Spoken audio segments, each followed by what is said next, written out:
Hello, I'm back again, and firstly let me just say thank you to all of you kind souls who sent me lots of positive compliments about my hair. I wonder how long the novelty is going to wear off, but you know what, I'm still feeling it, so it's all good. So I've eased myself back into the land of the living, so now it's time to talk about the real stuff that we've got to talk about. Should anti-racism training be compulsory? My thing is, it's not a straightforward answer. If I had to choose between yes or no, I would say no. And the reason why I say no, let me just couch that a little bit. If you're doing unconscious bias training, there are a lot of organisations who have already been doing this every single year. And as an intervention, it actually solves nothing. Unconscious bias training doesn't solve anything. It's good for raising an awareness for why you need to put in some of the systems to mitigate bias, but it doesn't solve bias on its own. There is nothing that can solve bias because we all have it. So a lot of organisations have already got into that rhythm and routine of annual unconscious bias training, a little bit like health and safety. When it comes to anti-racism training, my argument is whether it's compulsory or not is dependent on which stage of the employee life cycle you're introducing it into. So if you are an organisation who's thinking, oh my goodness, it's September, we're still getting our proverbial together, what do we do? How do we show commitment? How do we get our employees on the same page? I know, let's just make anti-racism training compulsory and we'll put everybody through some form of a workshop. Do you know what? I don't think that's going to work. And the reason why I don't think that's going to work is a couple of reasons. One, from my HR experience, I have seldom seen a compulsory intervention lead to the progressive behaviour change that we're looking to see. I've yet to see it lead to the progressive mindset shift that we're looking to see. Now, for those people who are curious, right, who just want half a day out of the office or, in old world time, they might go, oh yeah, I'll go and do it. But you have to remember the emotion and the complexity around race and how people are feeling and how maybe people who don't understand why it's such a big thing are feeling versus those of us who live with the repercussions of a society that doesn't treat people fairly because of the colour of their skin and. Depending on who you are, you will have a very different viewpoint on what you want to engage with within your organisation and what you don't. Now, the danger of forcing everyone through it is a wholesale move. So, whatever date we're on now, let's imagine 1st of October, you're like, right, everybody's going to do it, is you're taking away people's choice. And when you take away people's choice, they are already upset, angry, antagonistic before they've even stepped into the virtual room. And then you're trying to teach them about racism. And depending on the supplier that you're using, depending on their ethos, and sometimes some suppliers have just created something, but there is no understanding of their ethos. So if you don't know that, you're kind of at the mercy. It can massively backfire. And I'll give you a good example. There was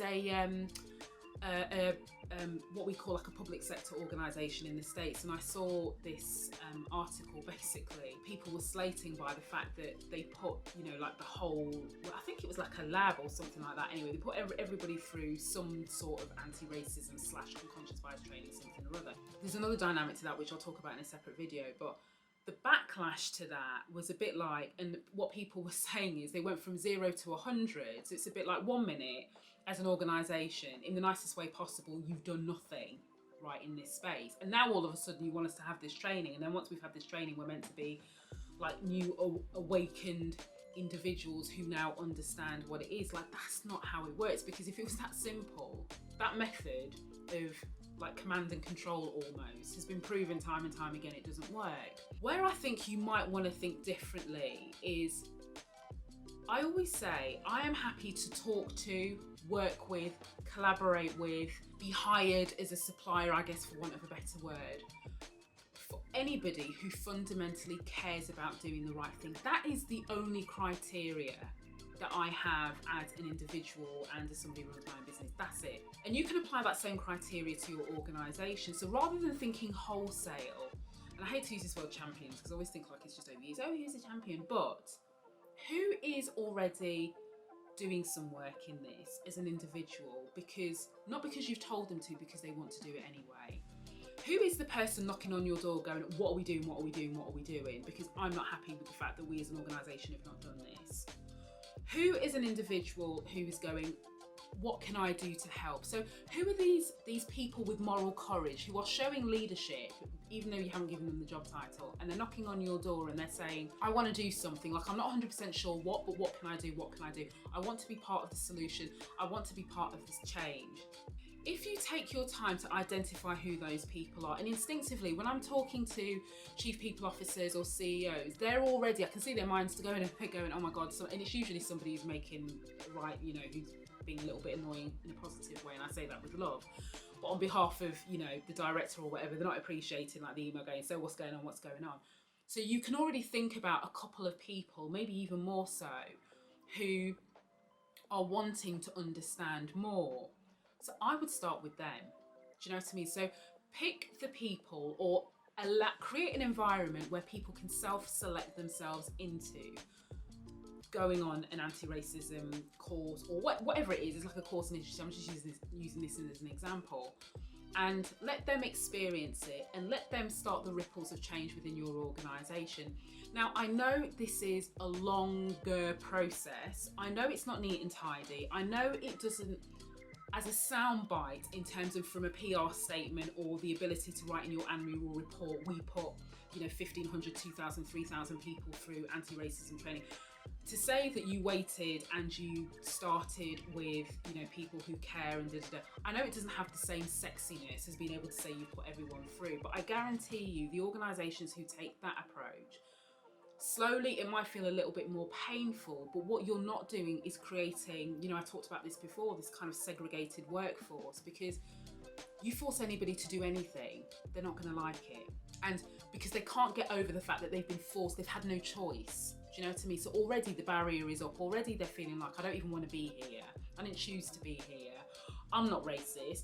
I'm not prejudiced, even though, you know, there might be elements, but you know what I mean? In their mind, this is what they're thinking. Or they might be thinking, I don't even buy into all of this, but here I am. I'm expected to sit through all of this. And then when you play that forward, you then start to see the repercussions of how that affects their relationship with their colleagues, particularly marginalised colleagues, particularly black colleagues, because all of a sudden they start looking left to right to them and go, it's your fault I'm having to sit through this BS, or whatever it is, that how they're feeling about it. And that doesn't help that relationship either. So I know it's not a neat answer. However, and I know there's plenty of providers, like you can trip over right now with people with offering stuff and going, we'll train your whole workforce, it'll be great. And they're using the whole, you know, what's the thing? It's like, we'll solve this pain point, and you can say to your shareholders, and they're doing all of that. At your peril is basically if you want my personal opinion. And if I'm really honest, I've had people approach me and say, would you be interested in, like pitching for this? And I say, look, not even, like one, because I'm not pitching, but two, because I don't fundamentally believe it's the right thing for you to do. So if that's what you want to do as a business, I can't help you, because that's not my vibe. I don't believe that's the right way forward. So I hope that's given you something to think about, even if you're not like 110% in agreement with me, even if you're thinking we're going to prioritise being able to show the world that we're doing something over taking the time to do it properly. That's not a judgment call, because I know there's plenty of organisations that are in that space to do that.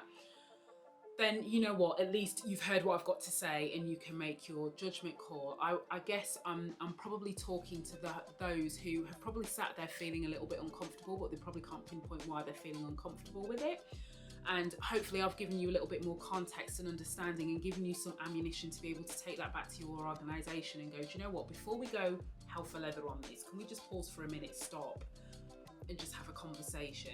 But what I would say is, it's better to speed things up when you've realised it's what's right for your organisation than it is to try and undo something when you've rushed 100 miles an hour over there and you're desperately trying to unpick, If you bring it in as part of your onboarding, or if you're bringing it in as part of the line management capability, the upskilling. So if you're going to promote somebody to have line management responsibility, yes, I do feel like that should be compulsory as part and parcel of getting them ready to lead diverse teams, for want of a better word. That's different.